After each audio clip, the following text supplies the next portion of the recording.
Okay, this is the molar volume of dioxygen and other gases experiment.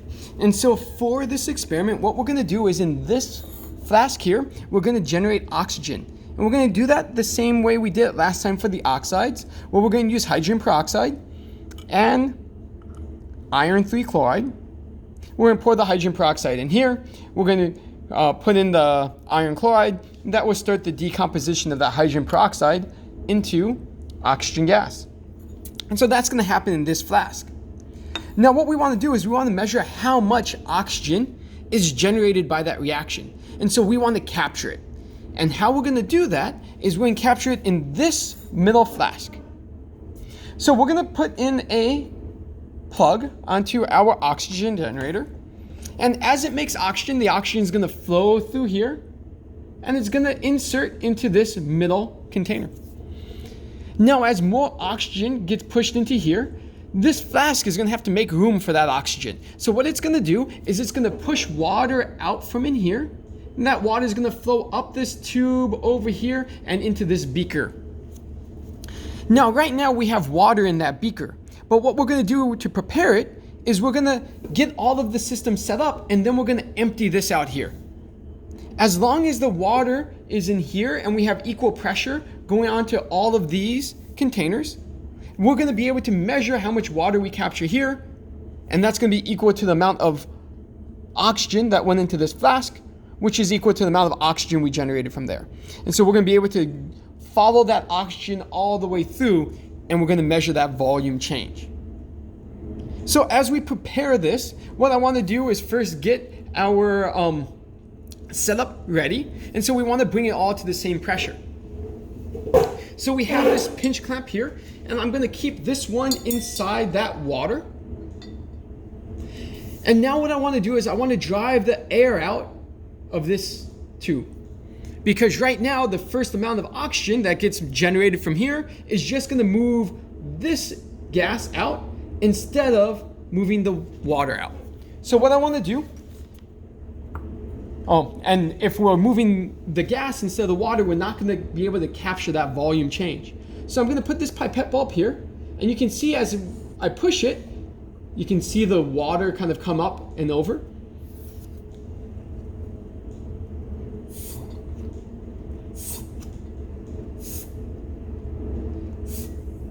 And now we're doing a good job because you can't see any more air coming up and over into there. Now, to make sure that we have enough water in here and we're going to capture the whole thing, I'm going to go ahead and add back in water to fill it back up. Not enough that this second tube, the one going to our oxygen generator, is underwater, but enough that we have as much water in there as possible. So I added in the water there, and we're trying to come back to our pressure again. Now, we have a leak here a little bit, so I'm going to try to tighten that up a little bit.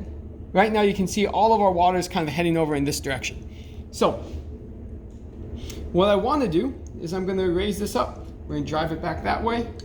And then as that water becomes equal to this, I can tighten this one here, and I can lock it into place.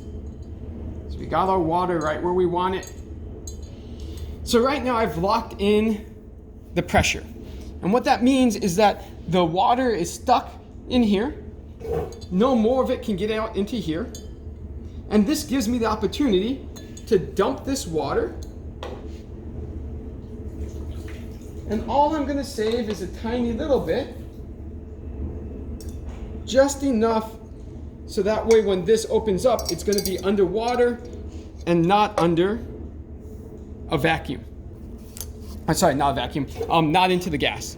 So I want to put a little bit of water still left in there, so that way this tube, when I open up that valve again, is going to be underwater once again. Now before I can continue, what I need to do is I need to go ahead and get the mass of this flask with our hydrogen peroxide inside of it.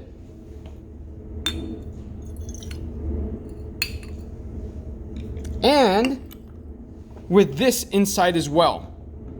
So I'm gonna go ahead and I'm going to get those masses now, and then I'm going to give you the value. All right, so I got the mass, the initial mass of our flask and our container is 156.48 grams. Now the tricky part is you can see here that we have our test tube with the iron 3 chloride in there. We have our hydrogen peroxide in there. It's all inside this beaker, but I don't want them to mix quite yet.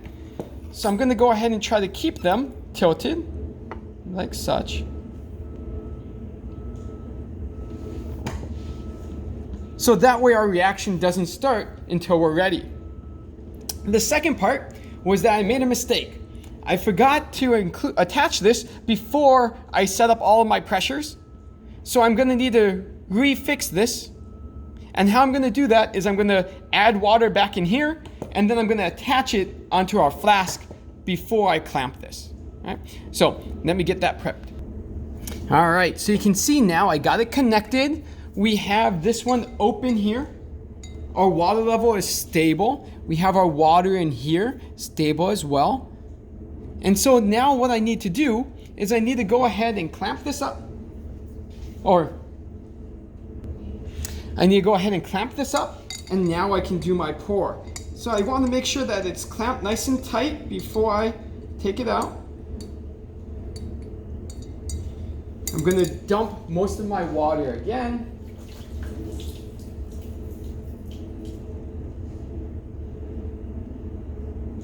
Saving only a tiny bit into that corner.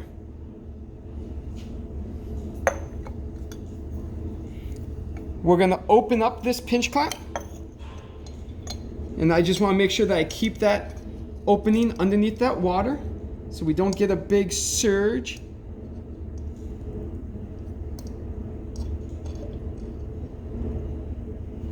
And we look like we're okay. And so now with all of this set up, we're going to start the reaction. So I'm going to go ahead and mix my hydrogen peroxide. And you can see all of that oxygen is being generated. Oh, a little too vigorously right there. I'm going to hold that in.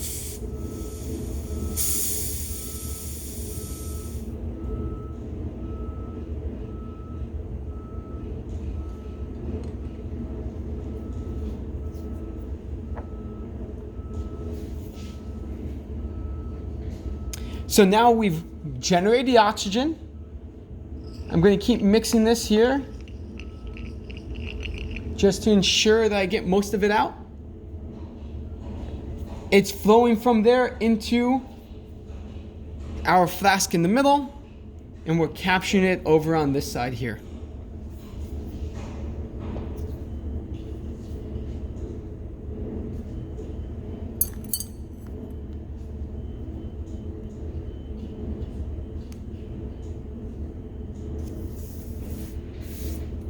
I'm going to go ahead and pause the video for now. We'll wait until everything kind of equilibrates, and then we'll give you that next set of data. Okay, so everything has stabilized, so we're going to take our next data.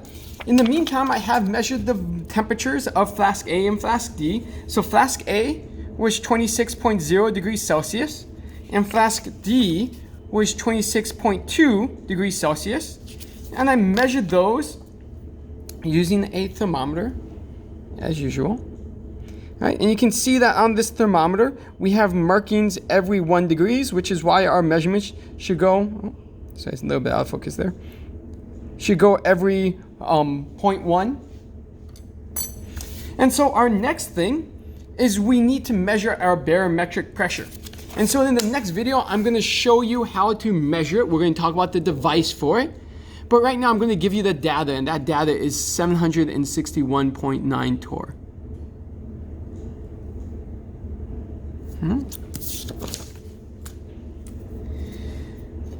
Our next part is I'm going to take our water from here. This is what we've captured. I'm going to seal this off. I'm going to pour that into this graduated cylinder.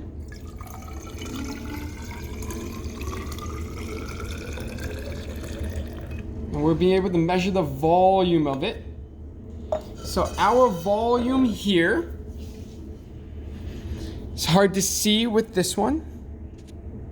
It's a 500 milliliter graduated cylinder.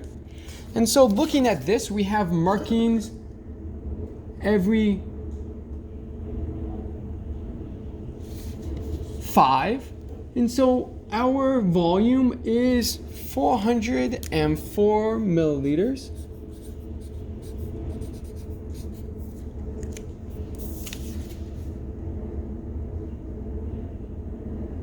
There we go. 404 milliliters for the volume of our oxygen collected. Now, I'm going to go ahead and get this new mass with all of our pieces again, and we'll update that and we'll see what our final mass is. So I'll be right back. And so afterwards, our mass was 154.99 grams. So compared to our initial of 156.48 grams, you can think about whether that makes any sense for our data or not. Now, if you notice when we did our experiment, we had that little bit of a pop that occurred. So we did lose some oxygen there. So we're going to give this another shot. We're going to do a second trial and see if we can get some better data.